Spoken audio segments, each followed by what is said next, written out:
Question: could several Middle Eastern and South Asian governments be suppressing the existence of actual giants? Although initial archaeological evidence came in the form of badly photoshopped images claiming to be from Saudi Arabia and Egypt, the most recent reports have taken a significantly more disturbing turn. Not only are they coming from more credible sources, but these reports do not just concern archaeological discoveries, but actual living giants. And just in case you haven't noticed, I am a bot, and this is episode 9 of the mysterious Middle East.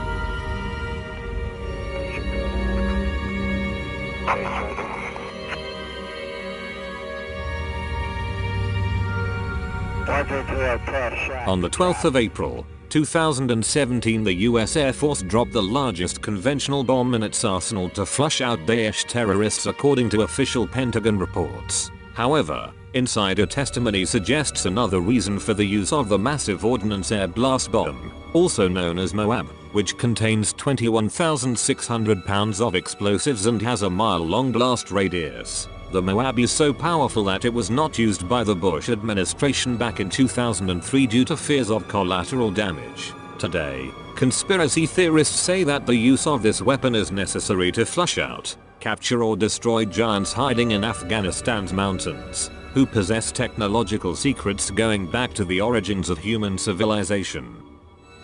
Definitive proof of the historical existence of such creatures has the potential to upset the Darwinian scientific model on the evolution of man, making the subject a perfect candidate for an international conspiracy theory on their potential existence. Furthermore, the crazier end of the conspiracy that suggests such creatures are alive today complicates the matter exponentially.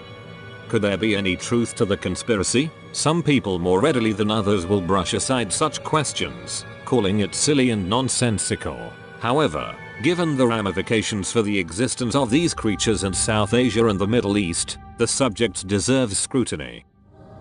From a historical perspective, especially within the context of the Middle East, the overwhelming evidence suggests that such beings did at one time exist. Here, all three Abrahamic faiths, Judaism, Christianity and Islam, mention or talk about giants in one way or the other. While in ancient Egypt, many hieroglyphs show some humans as giants. Archaeologists say this depiction is a matter of regal respect. However, the Quran explicitly states that there were some nations of humans who were literally giants. Furthermore, in the books of Hadith, we learn that the first prophet Adam and his contemporaries were all tall people, with Adam himself being described as 60 cubits tall. Yet whilst in Islam we believe that the very earliest humans were giants compared to modern man, Christianity says that the giants of the past were overall a different species. Going by the name of the Nephilim, they were said to be half human and half fallen angels. In Islam, however, the idea that actual angels could sin and go against God is not something that is even remotely entertained. So an alternative theory for what the giants could be is from a species of human known as Yajuj and Majuj, a mysterious, yet dangerous and brutally savage race of metahumans who have been isolated from the rest of humanity for thousands of years, but will be released onto the earth during the last days. In English they are known as Gog and Magog. Theoretically, and this is a stretch, these strange human-like people could be in the process of emerging from their exile and are already engaged in a secret war with the militaries of the world. Well, when we came up, basically came outside, we had a normal 463L pallet loaded down with what they told us was a giant. Okay. When I walked out to it, she was pretty much covered up, and of course the guys were looking at it, laying down next to it, and basically showing its size. In the late 2000s, a phone call to the show Coast to Coast was of a US pilot talking about a cargo he flew from Afghanistan, which he claims was the corpse of a 12-foot human, who weighed upwards of 1,500 pounds and had 6 fingers and toes. This giant had attacked a small squadron of US soldiers who had ventured into the mountains of Afghanistan in search of the Taliban. 9 soldiers were killed in the encounter, ripped apart and eaten by this creature before it was finally killed. The soldier reports that it was able to run up to 40 kilometers in 2 footsteps and incredibly strong. In Egypt in 2012, 24 giant tombs were discovered a short distance away from Giza, each with a tremendous weight of roughly 100 tons. Officially, the tombs are said to have been built 3,300 years ago by Ramesses II. However, it is believed that Egyptian authorities are hiding evidence that many of these tombs predate Ramesses II by thousands of years, and were in fact put in place to house the bodies of giants. During that same year, Iraqi archaeologists had also reported that they had uncovered the bones of giants. The skeletons of 4 males were dug up in the Kala district, south of the city of Kirkuk in Iraq. Said to be several thousand years old, it has been calculated that they would have stood over 10 feet tall.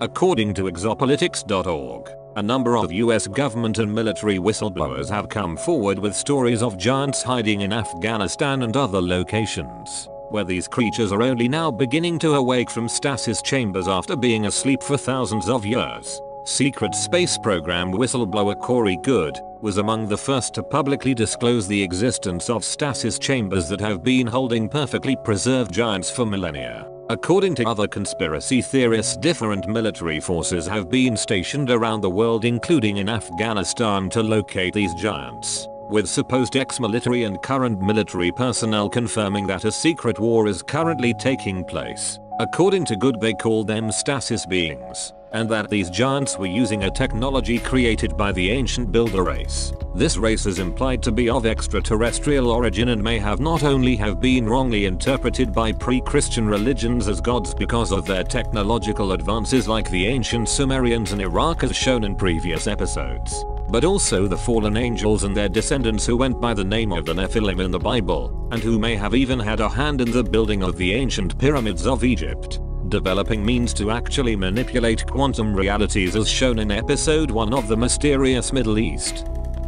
Exopolitics.org even go on to say that the 6th of April 2017 Pentagon strikes against Syria might also be part of this undercover war being waged against giants. On the border between Syria and Lebanon lies Mount Hermon, which they described as the main base of operations of the so-called fallen angels. However, as far-reaching and all-encompassing this conspiracy theory is, the one thing it lacks when it comes to proving the existence of present-day giants is solid tangible evidence, with the subjects already soiled by the viral Photoshop hoaxes of the early 2000s, which claimed to be proof that giants existed in Saudi Arabia and Egypt, while the later evidence of the archaeological find in 2012 Iraq has yet to be made public, and the questionable footage of one of the creatures in its stasis chamber in Iran looking more like hoaxes than anything else. The only thing left are unverifiable testimonies of military encounters with the creatures in Afghanistan. There is more evidence out there, but is there enough for a rational argument to be made? Yet, out of the many over-the-top conspiracies online, a secret war against giants in the Middle East, at least on a theological level, almost perfectly align the worlds of contemporary military unrest with that of the ancient scriptures of all religions. Do you believe that giants exist, or that this is just an urban legend that has gone viral and become its own monster? Comment below. And of course, don't forget to like.